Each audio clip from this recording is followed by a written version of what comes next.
My name's Brandon and this is Cartoon Network Video Game History, a show where I take a look back on all of the video games based on Cartoon Network shows and retrospectively review them. This week isn't a Ben 10 game, but honestly, all things considered, it might as well be one. Generator Rex is a show I can legitimately say I've never watched a single second of. It ran for 3 seasons between 2010 and 2013, but never really seemed to take off massively. The show was created by the same studio behind Ben 10, and at a glance, the show just seems like an attempt to recapture the zeitgeist of that franchise. Basically, Rex is a special human who can change his body thanks to special mechanical augmentations. It's Ben 10, but if Ben 10 could turn into a gun instead of an alien. About 18 months after the show hit television screens, it received its first and only video game, Generator Rex, Agent of Providence. It found its way onto shelves on November 1, 2011, being released for the PlayStation 3, Xbox 360, Nintendo Wii, and Nintendo 3DS.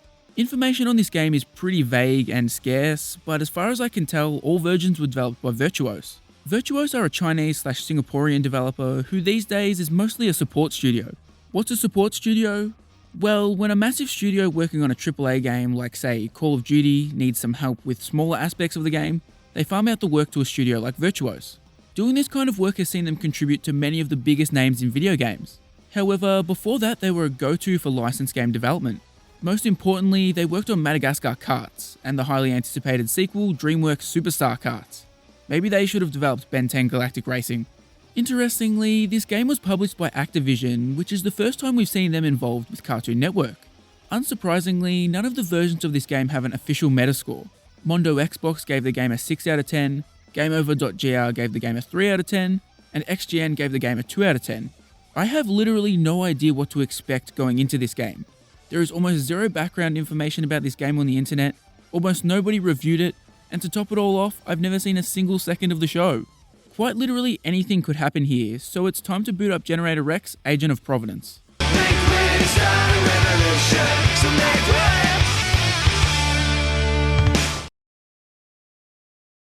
Not only does the premise of Generator Rex feel like an inferior imitation of Ben 10, but the game does too.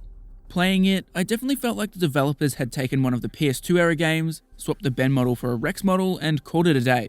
Well, I guess that's kinda simplifying it too much. Agent of Providence does bring some different things to the table, some of which are decent and many of which are bad. I'll start with the positives. There is quite a lot of variety in the combat and weapons here. Not quite as much as you'd get from Ben 10, but still kind of impressive. Due to Rex's gimmick, you get access to 3 different weapons, a rocket launcher, some big ol' hands, and a sword. These all control well enough, and each offers a different style of play. My personal favourite was the sword, because it felt like it sliced through the enemies the quickest, and felt the smoothest out of all 3. Each weapon is also used to clear obstructions at times too. On top of the 3 unique weapons, you also have 3 unique special moves. By performing combos, you'll fill a meter known as the Omega Bar. The longer the combo, the more quickly you'll fill it. This bar allows you to unleash a super move which carves through crowds of enemies like a hot knife through butter, or like Bill Goldberg through any promising new talent. These are extremely handy for dealing with large crowds of enemies at once, and it was kinda cool that you could use the bar immediately. You don't have to wait to reach a certain threshold before you use it. As soon as the bar is slightly filled, you can unleash it, so it's up to you whether you want to max it out, or whether you need to use it as a lifeline. Unfortunately, this is where the positives end for me. Sticking with the combat, good lord is it way too easy. Like, laughably easy, even for a game aimed at children. Part of this stems from the fact that you can just spam your special attacks. Not only does this wipe out regular enemies, but if you're smart and save up your meter for the boss battles, you can wipe them out in a flash. I mainly utilised the spinning blade attack and found myself annihilating most bosses. Even the final boss battle was so simple, and even if I hadn't used the special attacks, it still wouldn't have provided me with any challenge. Ignoring that, the regular combat is just dull. You'll smash the attack button and eventually, without much resistance, you'll have won and be moving on to the next section. They try to keep this fresh by introducing new powers and combos, but it's not nearly enough to fix it. Very quickly, you'll find yourself bored with the game as you plow through the enemies without ever needing to think. I died in combat literally once in this game. I don't know if there are many other games I've played in my life where I can say that, especially for a first time playthrough. As I alluded to, there is an upgrade system. Every time you defeat an enemy, you'll collect blue nanites that increase a total. Once you have enough, you can purchase an upgrade from the menu. It's sort of nice that they give you the freedom to upgrade however you want here.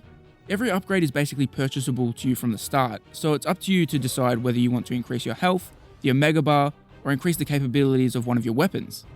Initially, I focused on health and my sword, as well as the Omega Bar. But like 90 minutes into the game, I had fully upgraded those areas, so just started sort of aimlessly upgrading everything else.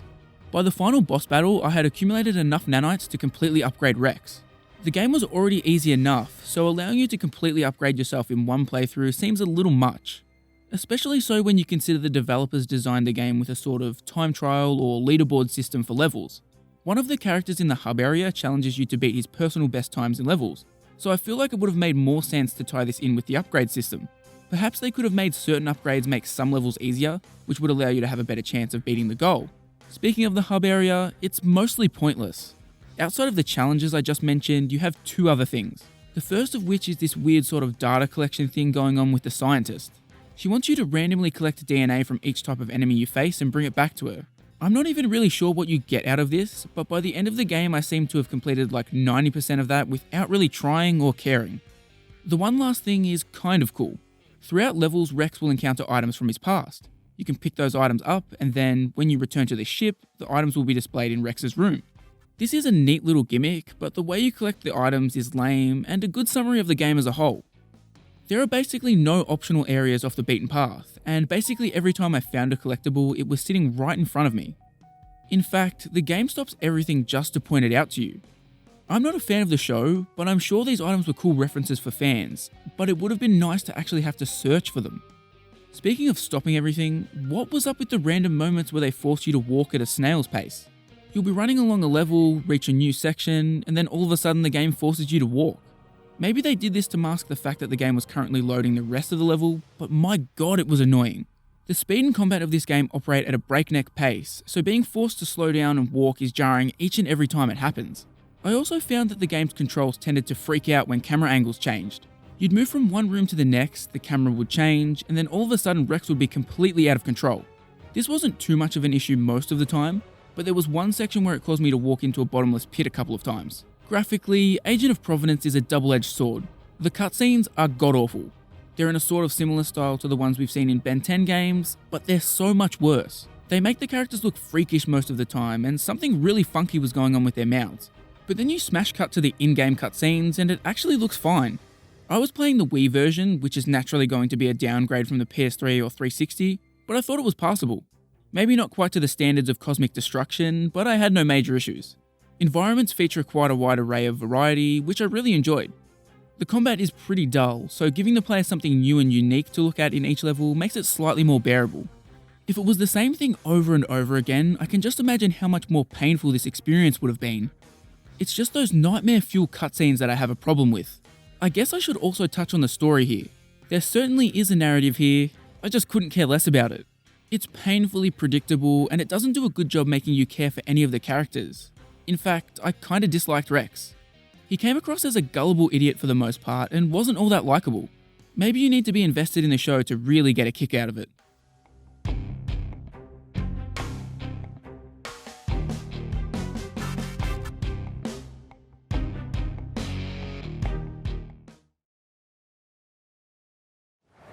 Hello, monster guy.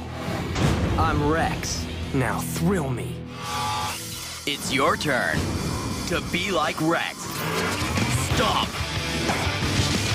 Shred. Slam.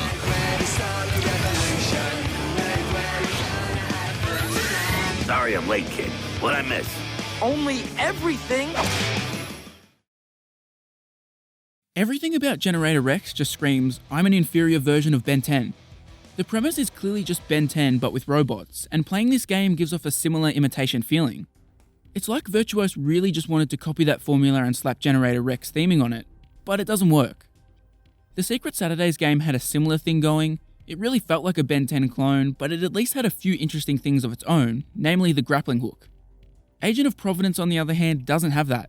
There isn't a single idea you can point to in this game that hadn't already been done in Ben 10, and with far better execution. What you're left with is a bland cover version of the half a dozen Ben 10 games we have already played through. It seems especially bad when you compare it to Cosmic Destruction, which was the culmination of many games being iterated on. But even when you compare it to Protector of Earth, which was the first Ben 10 game released several years earlier, it's still no match. Generator Rex Agent of Providence isn't an abomination. It did come close to getting an absolutely scathing review when it decided to not let me progress on the final level.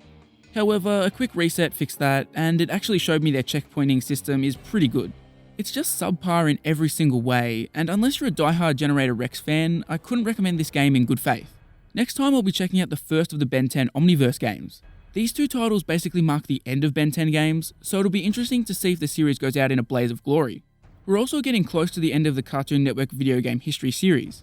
We have just 15 games left to review. If you want to guarantee you catch all of those videos, including a review of the newly announced Samurai Jack Battle Through Time, make sure you subscribe. As soon as this series ends, I'm planning on starting Nickelodeon video game history, so the nostalgia reviews aren't stopping anytime soon.